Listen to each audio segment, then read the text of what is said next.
डर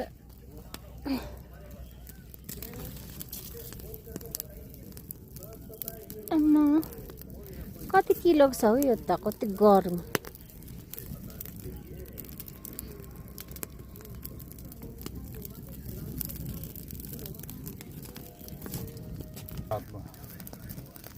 त्यति खानु त हुँदैन थियो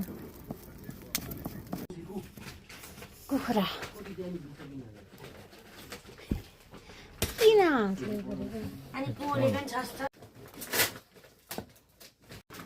ए यो फुगु हाले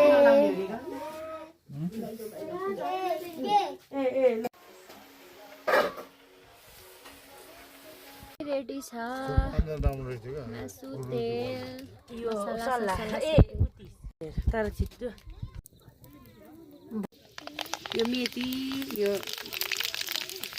हजुर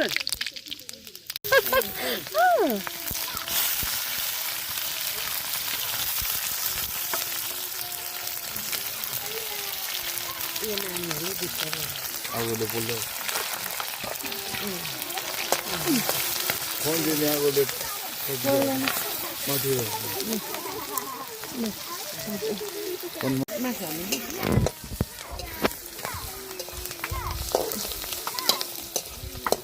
यति हाम्रो आगोमा लोकल कुखुरा पकाउँदै गरेको अब लोकल कुखुरा झ्याममा हालिदिनु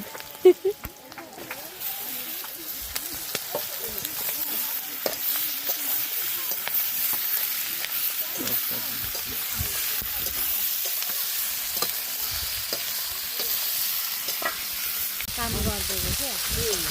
हल्का हुन्छ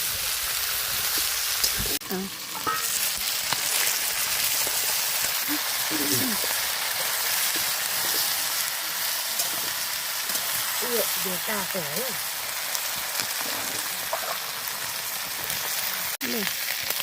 जिरा हाल्नु भयो अब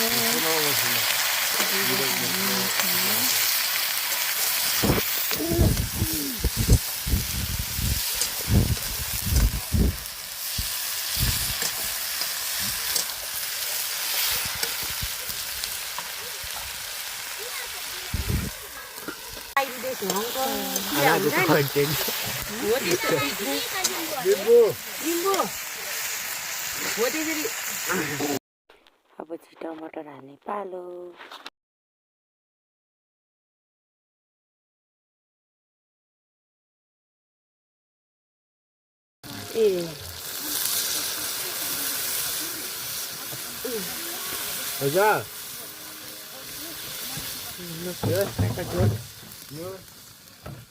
ए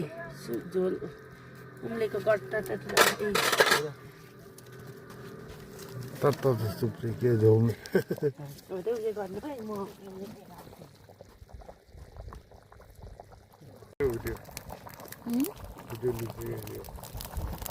उम्लेको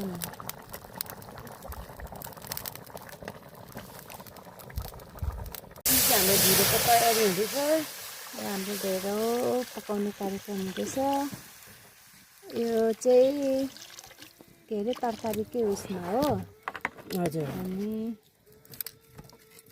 पानी उम्लेपछि ढेँडो पकाउने नि हजुर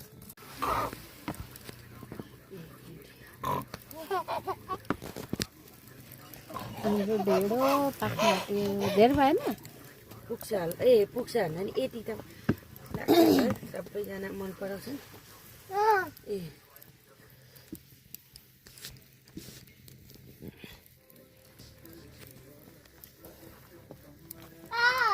पनि फर्स्ट टाइम ढिँडो बनाएको भन्नु ढेँडो मस्काइङ अब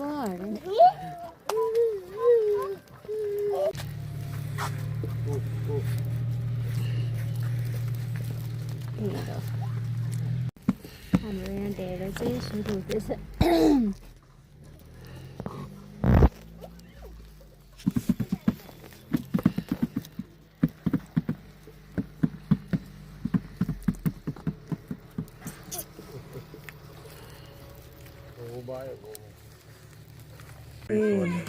हाम्रो चाहिँ ढिँडो पकाउँदै पनिमै भाँच्यो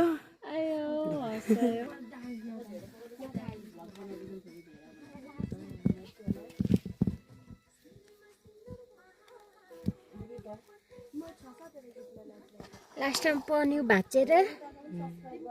यसले चलाएको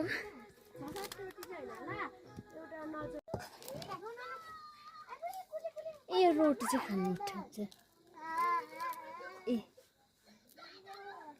यो पकाउनु गाह्रो क्या छ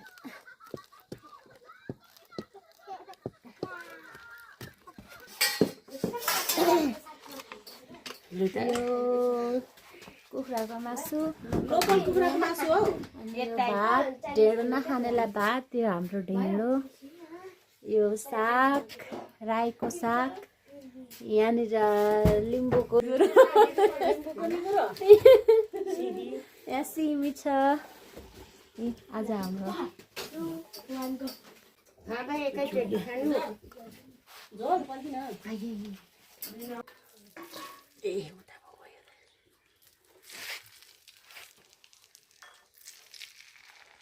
कति धेरै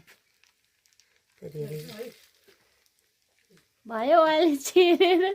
घिउ हाल्नु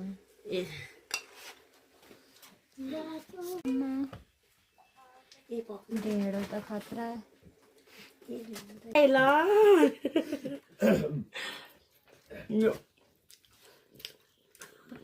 अहिले काट्नुपर्छ यो त्यही त नि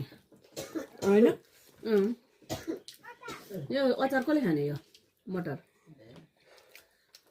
के गर्दा मटर सिबी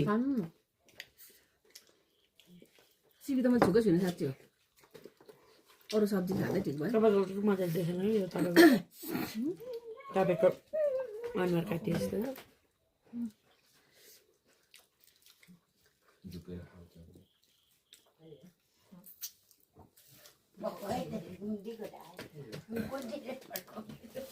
ल कसरी खान्छ खान्छ म त दाँतभरि अर्को सला त निल्नु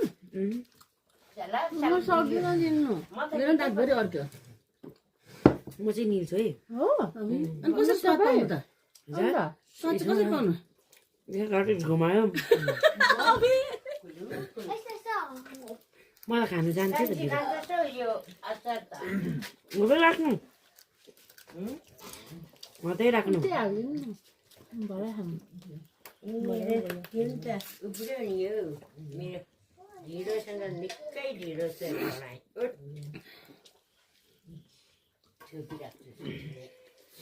अहिले म्याउले पनि मासु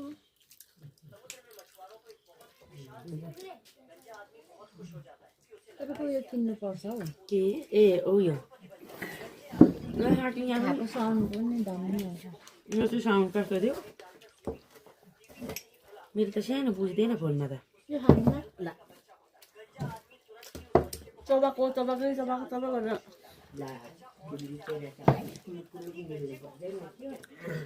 म त यसरी खाएर पल्केँ क्या कहिले नखाने मन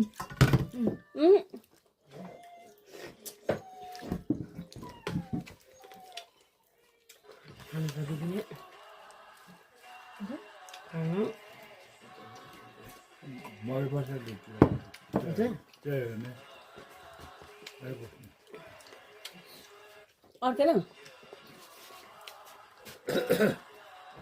त्यो